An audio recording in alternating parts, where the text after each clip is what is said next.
Hey everyone, it's Deborah Poneman, founder of Yes to Success Seminars, where we share knowledge and tools for you to live your greatest life.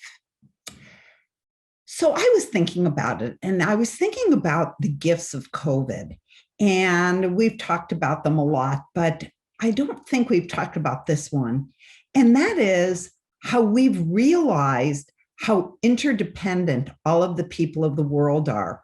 The world's gotten closer and smaller. And these last few years, especially the last few months, have not been the easiest for many people. But have you noticed that things that used to horrify us are becoming so commonplace that we hardly even acknowledge them? I mean, the shootings and the horrors of climate change, and we give them a nod and for maybe a day or two, and then we move on. To me, it's like when I got my first apartment in Chicago. It was not far from the L tracks. The L is the elevated train, and when I first moved in, I thought, oh, I do not know how long I could handle this, all of this noise of the trains going by. And then after a while, I didn't even notice it when a train went by. In fact, I didn't notice it until a friend would be over and they'd say, how do you live with that noise? And I was like, what noise?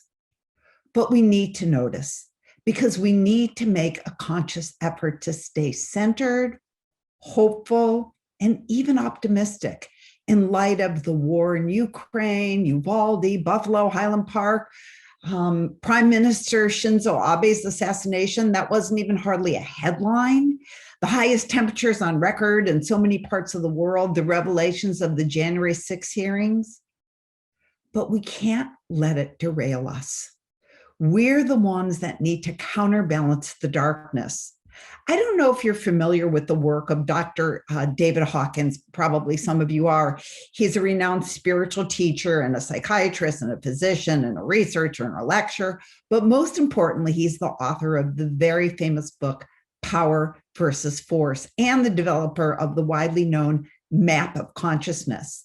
And through 30 years of research, he discovered that every word, every action, every person, every rock, every blade of grass can be calibrated as to its vibration, either emitting positivity or negativity into the world. 1,000 being the highest, like Christ calibrated at 1,000, and 20, and still does, and 20 being the lowest. The lowest emotion that calibrates it at 20 is shame, and then guilt, and right above that is apathy and fear. And at the top, at 1,000, is enlightenment. And just below that is peace, then joy, then love, and then acceptance. But what I want to share is that even though Dr. Hawkins discovered that 87% of humanity calibrates at a state that by their actions, they go lower and lower on the scale, 87% of humanity lives their lives going lower by their thoughts, by their actions, even by their diet. I think he discovered that eating dead animals brings you lower on the scale. But he found that high energy people actually counterbalance the negative effect of that low energy and those low energy people. He says that if they didn't, the planet would have been gone a long time ago. And what's even more mind-blowing is that this doesn't happen at a 1-to-1 ratio. What he said was that the higher your individual consciousness is, the higher the vibration is, the more impact you have, just not on one person, but on actually groups of low energy people. I'm going to repeat that. High energy people like you, or you wouldn't be listening to this, actually counterbalance the negative effect of the low energy that people generate on the planet. And it doesn't happen on a one-on-one basis. The higher your individual consciousness and vibration is, the more impact you have in affecting large groups of low energy people. So we can't give up or give in and start letting our energetic vibration succumb to hopelessness or depression or despair. If we do, the world as we know it could possibly not continue. So we have to be aware of what's going on, but we need to focus on the good. that also exist simultaneously and keep our vibration high. That's why we listen to these Success Saturdays. Even just a handful of people putting attention on uplifting messages. And as I say that, I think it would be a great idea to share these with as many friends as you possibly can. But just by a handful of us for 10 minutes, 15 minutes, having our hearts opened and hope sparked, we balance the world. And that's true success.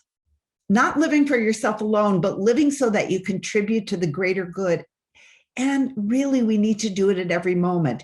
You can choose fear, anger, despair, or you can choose love, joy, peace, acceptance. It's a choice, but there are consequences for our actions, especially for those of us who know the importance of keeping our vibration high and counteracting the vibration of greed and fear and guilt and hate.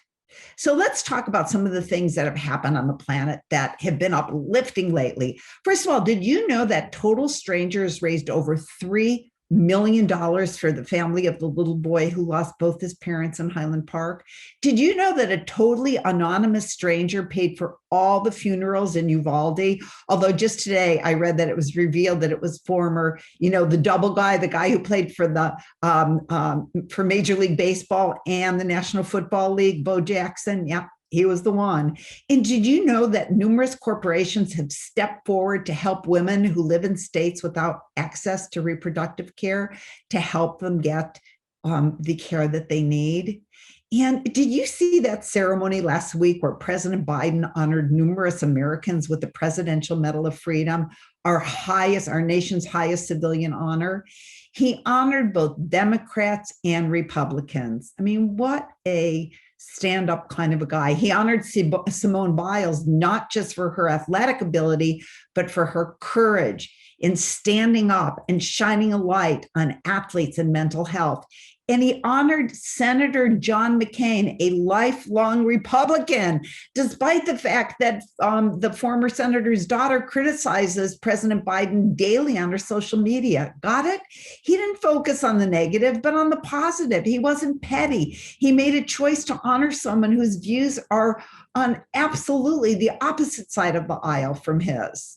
He also honored one of my favorite women, Sister Simone Campbell, a longtime advocate for economic justice and healthcare policy, and the leader of a band of nuns who, in their fight for the poor, I love these women. They openly challenged the U.S. government and the Catholic Church as they ride around the country on a bus. As a matter of fact, their group is called Nuns on a Bus. How cool is that? And one of the things that was inspiring to me is that all of these people who were honored with the Presidential Medal of Freedom had a purpose bigger than themselves. None of them spent their lives watching the news or complaining about the state of the world, but instead they spent their lives working for the common good.